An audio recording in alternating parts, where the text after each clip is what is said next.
Donc, comme vous le savez, il y a un titre, je ne vais pas vous le relire, Anaïs nous l'avait lu, enfin si je vous le relis, de l'appropriation accumulative à la politique du soin vers une poétique noétique de l'Anthropocène à travers Marx et Simondon. Et c'est dédié à Caroline. Alors que le séminaire de cette année proposait de penser le savoir comme moyen de prendre soin de l'hubris, et alors que le coût de la folie exponentielle ne semble désormais plus honorer les limites de l'inhumain, je souhaite revenir aujourd'hui non seulement sur l'affirmation que la technicité constitue la vie noétique, mais sur la responsabilité d'une telle affirmation à l'ère de l'Anthropocène. Cette responsabilité d'une étendue des opérations constituant le champ des consistances dont il est question, je pense. Il y a des choses que je n'arrive pas à lire. Dont il est question aujourd'hui, mais surtout dans les jours et les mois et les années à venir, si l'on souhaite devenir digne de ce qui nous arrive. Je ne lis pas très bien, je suis vraiment désolé. L'Anthropocène est le défi lancé à notre dignité et à sa valeur transgénérationnelle. Pour que l'Anthropocène fasse événement, c'est-à-dire pour qu'une déflagration d'actes qui contiennent à la fois opération et structure puisse redonner de l'espace au temps et ainsi du temps aux gens, il nous faut élargir le concept d'épistémé au champ opératoire et organisateur de la conversion.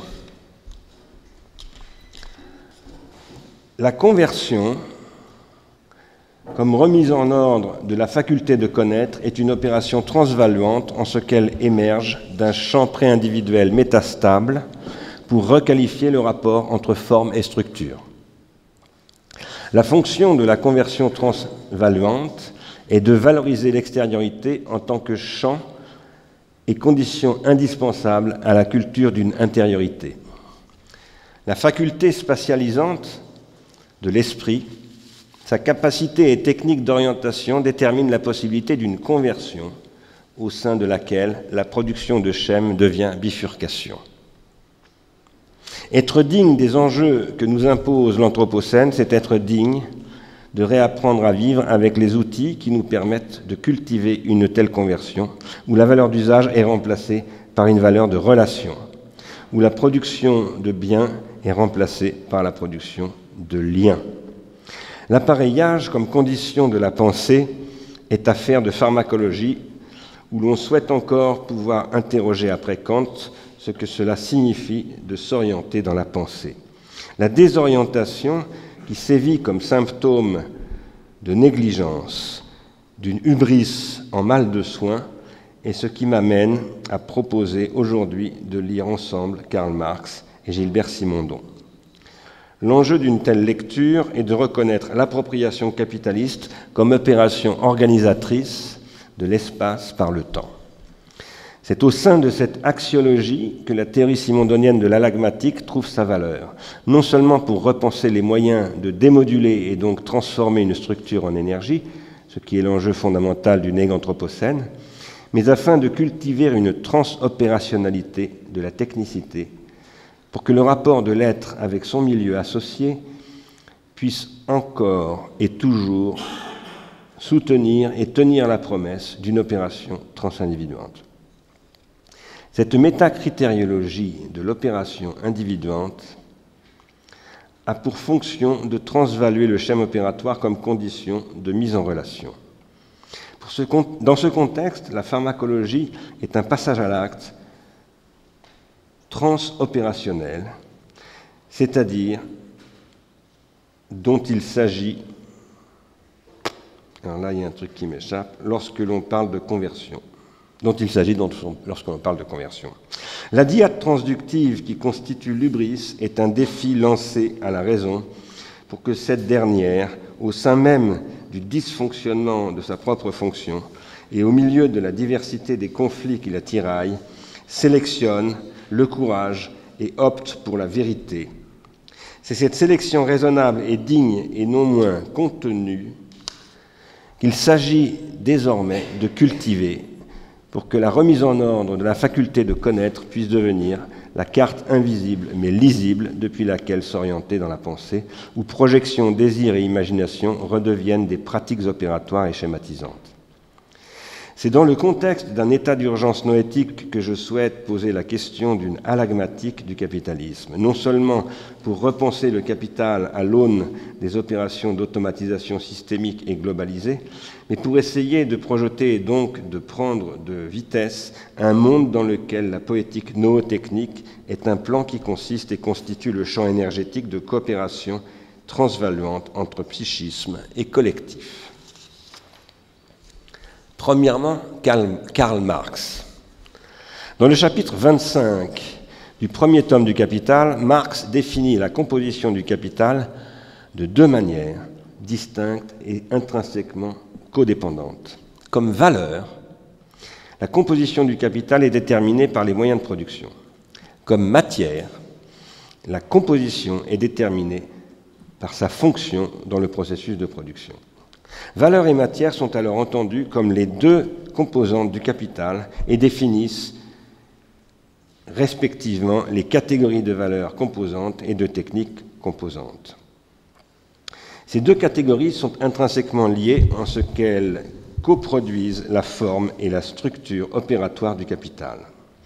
C'est l'accumulation de la première catégorie, la valeur composante, qui résulte de la multiplication de la seconde, la technique composante. Cette forme et structure opératoire du capital amène la désormais fameuse affirmation de Marx, l'accumulation du capital et la multiplication du prolétariat.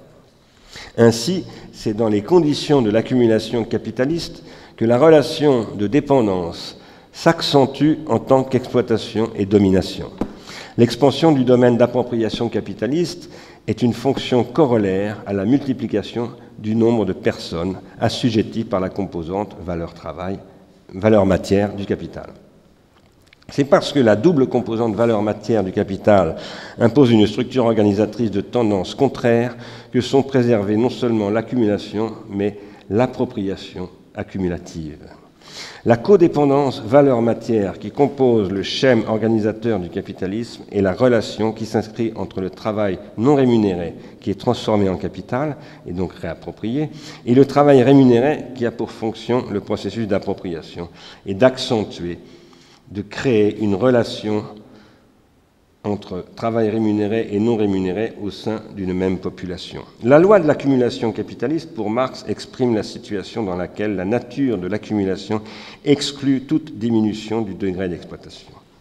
En d'autres termes, le capitalisme n'est pas un système économique au sens fort du terme économie, ni un système social où le lien, le liable et le lieur ne font qu'un, mais un système organisateur d'une écologie à échelle mondiale. Si déjà dans les Grundrisse, Marx et Engels, non, Marx tout seul, définissaient le capitalisme comme annihilation de l'espace par le temps, il s'agit à l'ère de l'Anthropocène de questionner les nouveaux rapports de force qui impliquent de telles opérations.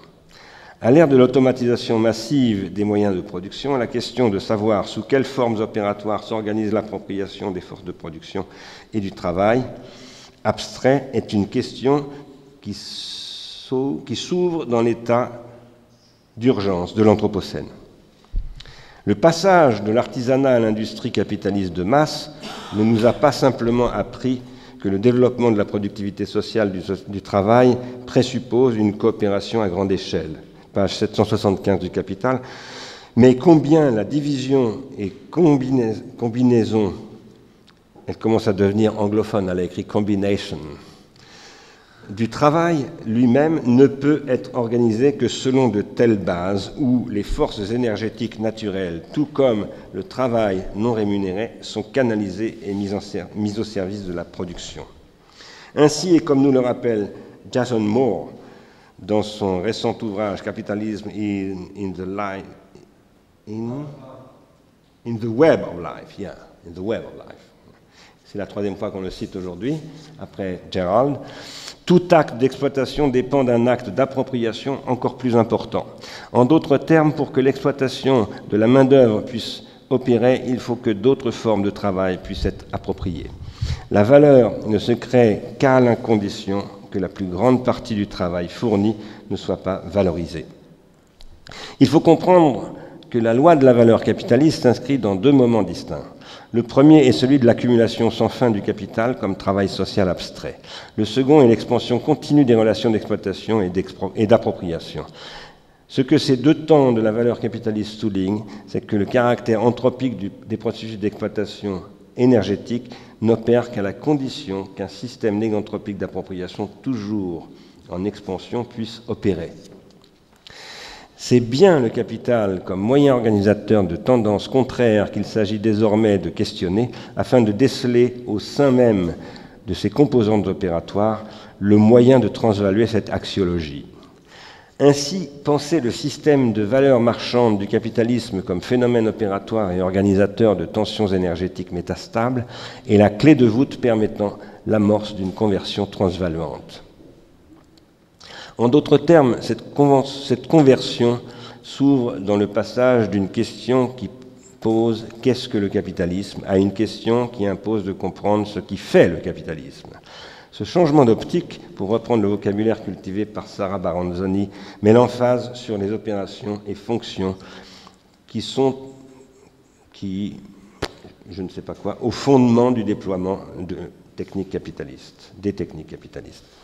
Finalement, c'est bien l'opposition interne et codépendante entre valeur d'usage et valeur d'échange qui devient la nécessité par défaut pour repenser la valeur du lien et de la relation. Deuxième partie, Simondon. À la fin de l'individuation à la lumière des notions de forme et d'information, Simondon développe une théorie des opérations qu'il nomme l'alagmatique. L'alagmatique pose que tout rapport implique une opération et qu'une opération est ce qui fait apparaître une structure ou modifie une structure. En d'autres termes, pour Simondon, l'acte contient à la fois l'opération et la structure. La complexité d'une telle théorie réside dans ce que l'alagmatique définit le rapport d'une opération à une opération et d'une opération à une structure. Il nomme le premier rapport transopération et le second conversion. Oui, transopératoire, exactement, vous avez raison. Et le second, conversion. Je pense que c'est le cœur du problème. En inscrivant rapport transopératoire et conversion au sein d'une même théorie des opérations, Simondon offre comme base théorétique une systématique des structures. Cette systématique opère selon un postulat majeur, je cite, « Une opération est une opération, ou une opération et une structure sont équivalentes quand elles entretiennent chacune un rapport transopératoire ou de conversion dans une même troisième. » Fin de citation. Cette même troisième peut être opération analogique d'équivalence transopératoire ou opération modulante qui transforme une énergie en structure ou démodulante comme transformation d'une structure en énergie. Pardon ça, non, ça c'est son commentaire. Bon, ben ça semblait sonner très Simondon, mais elle ne le présente pas comme un texte de Simondon. C'est peut-être un petit résumé quand même, une paraphrase, je crois. L'opération est ici condition de mise en relation entre forme et structure. L'opération est épreuve d'un acte, et c'est dans la mesure où l'acte est identifié à l'être qu'elle prend une signification de principe et de point de départ. L'opération transopératoire et de conversion fournissent une ontologie et une axiologie où la pensée est entendue en tant que médiation créant un schème opératoire de l'être connu. En tant que transfert reproduisant le schème opératoire, l'analogie simondonienne nous offre à concevoir une théorie de la connaissance qui est aussi métaphysique et qui pose que la question de la relation entre opération et structure dans l'être. En d'autres termes, et je cite Simondon à nouveau, page 355, la théorie alagmatique... excusez-moi. Le devoir de l'épistémologie alagmatique est de déterminer la relation véritable entre la structure et l'opération dans l'être et partant d'organiser le rapport rigoureux et valable entre la connaissance structurale et la connaissance opératoire d'un être, entre la science analytique et la science analogique. La théorie alagmatique est l'étude de l'être individu. Elle organise et définit la relation de la théorie des opérations, cybernétique appliquée, et de la théorie des structures, sciences déterministes et analytiques. La théorie alagmatique introduit à la théorie du savoir comme à la théorie des valeurs. Elle est axio-ontologique, car elle saisit la réciprocité du dynamisme axiologique et des structures ontologiques. Elle saisit l'être non pas en dehors de l'espace et du temps, mais préalablement à la division en systématique spatiale et en schématisme temporel. La connaissance de la relation entre l'opération et la structure s'établit grâce à une médiation entre le schématisme temporel et la systémique spatiale dans l'individu. Simondon conclut ce court texte sur la spéculation d'une hypothèse alagmatique sur la nature du devenir, sans pour autant nous donner aucune piste. C'est sur ce point ouvert à la discussion que je souhaite à mon tour conclure. L'Anthropocène est l'événement qui impose de transvaluer le schème opératoire de l'individu tel qu'il a été approprié par la double composante valeur-matière du capitalisme. Cette transvaluation s'actualise à la condition que la conversion soit pratiquée comme opération de mise en relation. Il s'agit alors de repenser la dynamique accumulative de l'appropriation du point de vue d'une théorie de l'acte à la fois transopératoire et de conversion. Finalement, être digne de l'Anthropocène, c'est avoir le courage d'une telle opération, dont le schème opératoire n'est plus de l'ordre d'une valeur marchande, mais bien d'une transvaleur d'action. Et voilà, vous pouvez applaudir, comme moi. Alors, je vous lis la conclusion, ce que Caroline n'avait pas dit, il y avait un truc en petit plus. Alors que le séminaire de cette année proposait de penser le savoir comme moyen de prendre soin de l'hubris, et alors que le coût de la folie... Mais ça, c'est pas la conclusion, c'est le début, ça. Je l'ai déjà lu, ça. Qu'est-ce que tu me racontes? Ça, c'est le premier paragraphe. Je réécris le premier... Bon, c'est ce que j'aurais dû vous lire au début. Donc, je vous le lis. C'est comme dans la phénoménologie de l'esprit, on commence par la fin, qui est la préface. Alors que le séminaire de cette année proposait de penser le savoir comme moyen de prendre soin de l'hubris, et alors que le coût de la folie exponentielle ne semble désormais plus honorer les limites de l'inhumain, je souhaite revenir aujourd'hui non seulement sur l'affirmation que la technicité constitue la vie noétique, mais surtout sur la responsabilité d'une telle affirmation à l'ère de l'Anthropocène. Cette responsabilité prend la forme d'une étude des opérations constituant le champ des consistances dont il est question aujourd'hui, je suppose, aujourd'hui, mais surtout dans les jours, mois et années à venir, si l'on souhaite devenir digne de ce qui nous arrive. Voilà. Voilà. Bon. Merci à tous.